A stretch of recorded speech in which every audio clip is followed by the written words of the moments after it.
Assalamualaikum warahmatullahi wabarakatuh. Halo semua, perkenalkan nama saya Fatmawati dengan NIM 2024030109. Dalam penyusunan presentasi ini, saya menggabungkan 12 makalah yang membahas berbagai aspek dalam mata kuliah pengembangan media dan sumber belajar yang diampu oleh Ibu Pamungkas SPD MPD. Setiap makalah memberikan kontribusi penting dalam memahami bagaimana media pembelajaran dirancang, dikembangkan, serta dimanfaatkan untuk meningkatkan efektivitas proses belajar mengajar.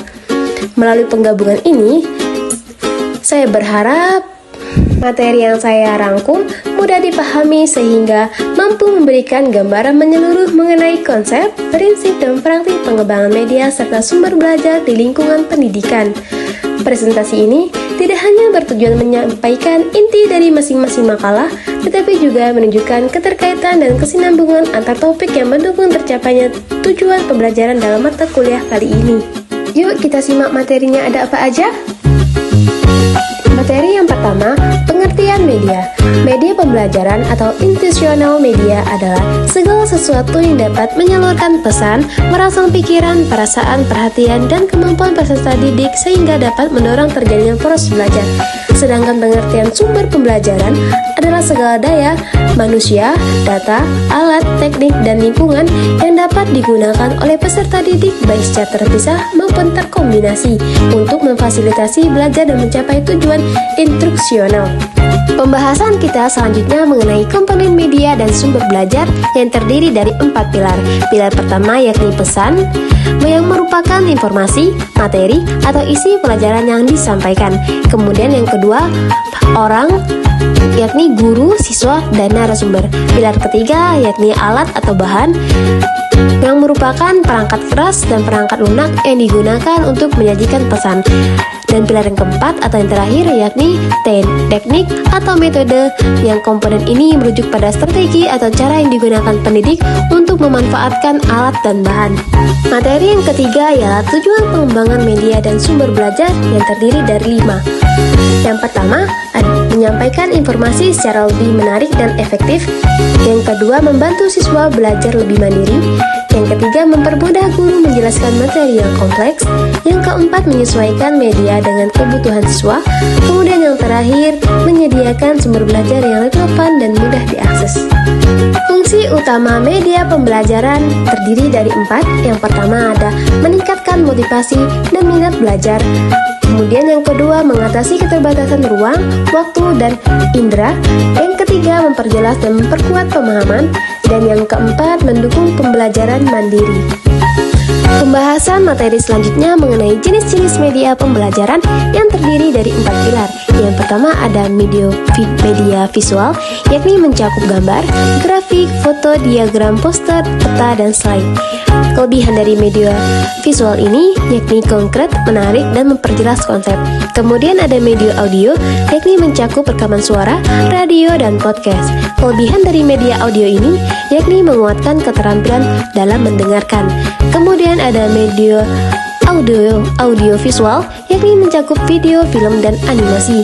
Kelebihan dari media audio visual ini yakni kombinasi suara dan gambar lebih realistis dan menarik.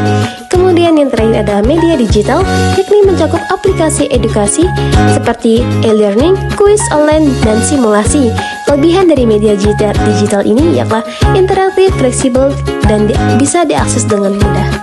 Pembahasan materi selanjutnya mengenai prinsip penggunaan media yang efektif, yakni yang pertama, prinsip kesesuaian, yaitu media yang dipilih harus selaras dengan tujuan pembelajaran, materi ajar, serta karakteristik peserta didik.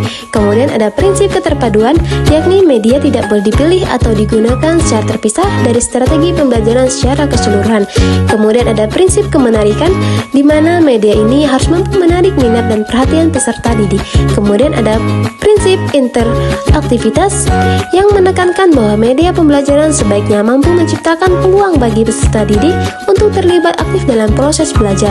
Kemudian yang terakhir ada prinsip efektivitas dan efisiensi, yang artinya media yang digunakan harus mampu menghasilkan dampak positif terhadap hasil belajar dengan penggunaan sumber daya yang tepat. Pembahasan selanjutnya mengenai keuntungan media pembelajaran. Yang pertama, mudah dibuat dan mudah. Yang kedua, menstimulasi kreativitas guru dan siswa.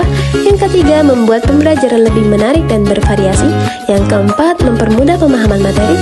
Dan yang terakhir, mendukung pencapaian tujuan pembelajaran secara efektif. Pembahasan selanjutnya mengenai tantangan penggunaan media pembelajaran. Yang pertama, kesulitan memilih sumber belajar yang kredibel. Kedua, keterbatasan sarana, terutama teknologi. Ketiga, guru belum mahir menggunakan media digital. Dan terakhir, risiko gangguan atau distraksi jika memakai media sosial. Pembahasan selanjutnya mengenai aplikasi penyampaian materi pembelajaran yang terdiri dari 3 aplikasi. Yang pertama, PowerPoint. Yang kedua, Sparkle Video Scribe. Dan yang terakhir, MinGenius. Tidak terasa ya teman-teman, ternyata pembahasan kita hari ini telah selesai dan cukup sampai di sini dulu ya. Dan izinkan saya membacakan kesimpulan dari makalah saya. Ya, kesimpulannya, media dan sumber belajar sangat penting untuk menunjang pembelajaran. Penggunaan media yang tepat membuat belajar lebih menarik, mudah dipahami, interaktif, dan sesuai kebutuhan siswa.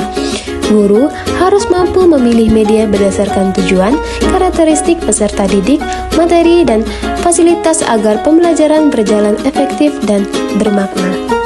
Cukup sekian pemaparan materi dari saya. Saya ucapkan terima kasih kepada semuanya. Semoga pembahasan dari saya bermanfaat.